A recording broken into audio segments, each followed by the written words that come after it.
This video will show you how to replace the coolant temp sensor on a Chrysler Town Country with a 3.8-liter engine. This will be located along the driver's side of your engine. Let's get into it.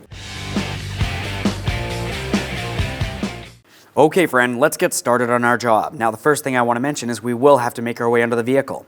Aside from that, we have to open up our cooling system and drain it. We're up along the top at the radiator cap. We need to make sure it's cool to the touch. Never open your cooling system if it's hot. We'll take hold of that cap, we're going to press down, turn it counterclockwise, lift up and away from our face. A quick inspection of the cap. We'll rest this right up along the top, leaving it loose, make our way safely under the front of the vehicle. Now as we make our way into the driver's side front corner of the vehicle, we're looking for the corner of the radiator. In this area is where we can see our drain plug. Once I start loosening this, coolant will make its way out, so of course I do have a collection receptacle and hand and eye protection at all times. Let's go ahead and start loosening this. We're going to drain the coolant into our receptacle and we'll recycle that properly.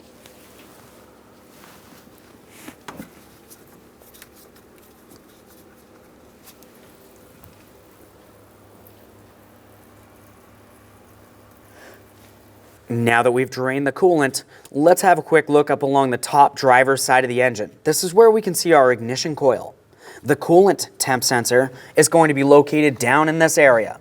Now I can feel that I do have a coolant hose here.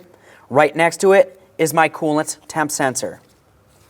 Now as far as this electrical connector, I can see that I do have a locking tab. I'm going to have to pull that straight rearward. Once I have that pulled away, I can squeeze on the secondary locking tab and disconnect the electrical connector. Sometimes you'll find you have a hard time disconnecting that red locking tab by hand. You can use something as a prying device. I'm just using a flat blade screwdriver, just a little bit of leverage. Now let's move along to our secondary locking tab. This can be facing in pretty much any direction. Just squeeze it in and we'll pull this out of place. Mine's over on this side here. Just gonna press that in. If you find you have a hard time squeezing in on the locking tab, go along to the opposite side. Gently pry. You can use a small pick if necessary. Once you have the locking tab pried up, go ahead and disconnect it.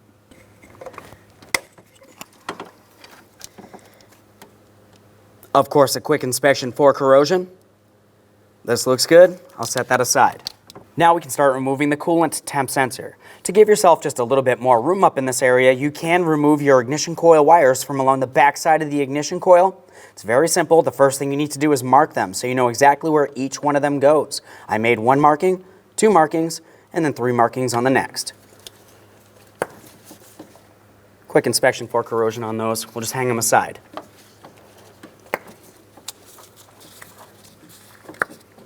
Now we can move along to that coolant temp sensor. Just make our way down in here, 19 millimeter.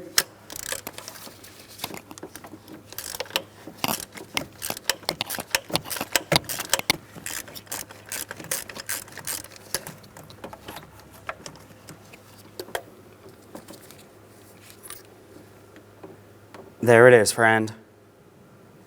Prior to installing any part, let's make sure we clean and inspect our mounting area. I'm just going to use a clean rag. I don't want to use any detergents which might make their way into my cooling system.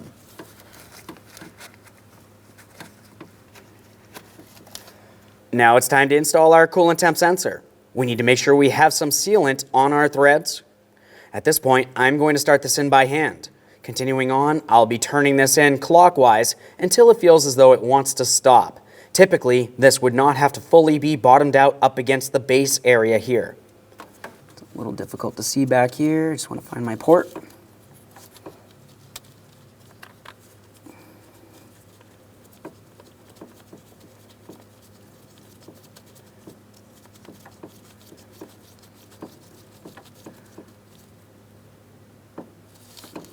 Now that I have that turned in by hand, I'm going to continue on and torque this to 60 inch-pounds.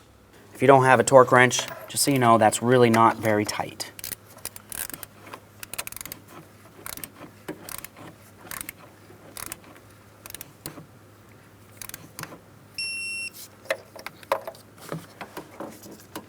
Double check to make sure it does not move around by hand. Now it's time for our electrical connector. We'll line it up, press it in. Once it's pressed in, lock it in by pressing in the red locking tab.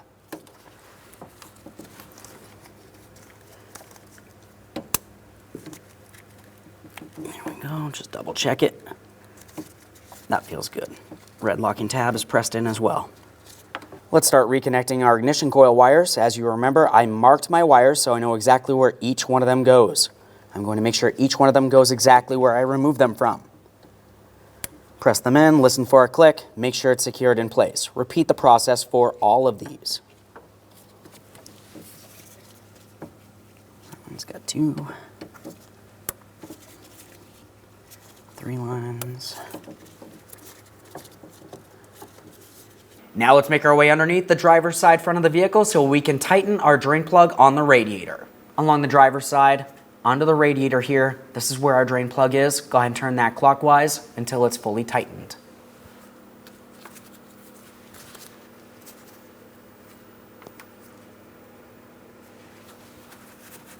Clean any mess in this area. Now it's time to fill the cooling system.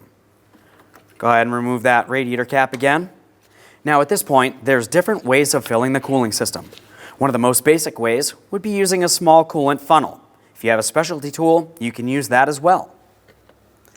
Since I will be using my coolant funnel, I'm going to use the specialty adapter that fits into this. Goes right up along the top there.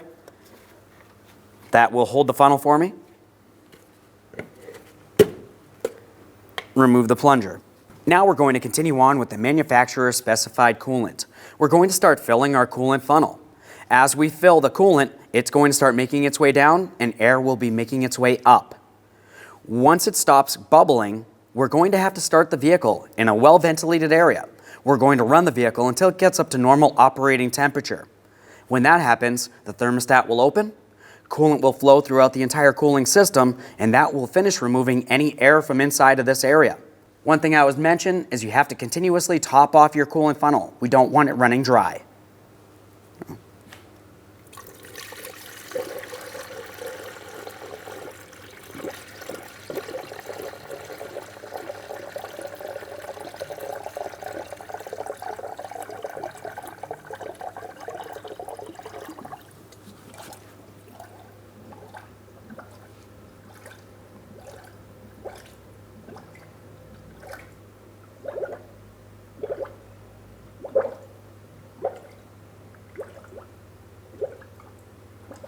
Now that I finished the preliminary fill of my cooling system, it's time to start the engine. Once I do start it, I'm going to double check for leaks. Of course, when I'm running the vehicle, I need to make sure it gets up to normal operating temperature so the coolant will start flowing throughout the entire system. Once the cooling fans turn on, everything should be at normal operating temperature. At that point, we'll turn off the engine and double check our coolant level.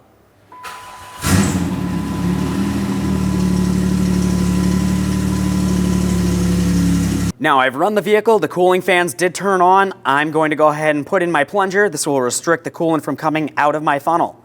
At this point, I'm going to carefully remove this. Keep in mind, the coolant inside of it could be hot. Of course, we'll be recycling this coolant. I'll remove my adapter. That could be hot as well. We'll be aware of that. Now it's time for our radiator cap. Line it up, turn it clockwise until it's fully seated. Double check, make sure that's secured in place. Okay friend, we finished the installation of our coolant temp sensor. Now the next thing you need to do is make sure you clean any mess, double check for leaks, take your vehicle for a road test, and make sure you have no check engine light. Thanks for watching. When only the best will do, demand TRQ. The only company that lets you view before you do. TRQ is committed to offering the highest quality aftermarket auto parts that are engineered for peace of mind. Thanks for using and viewing with TRQ.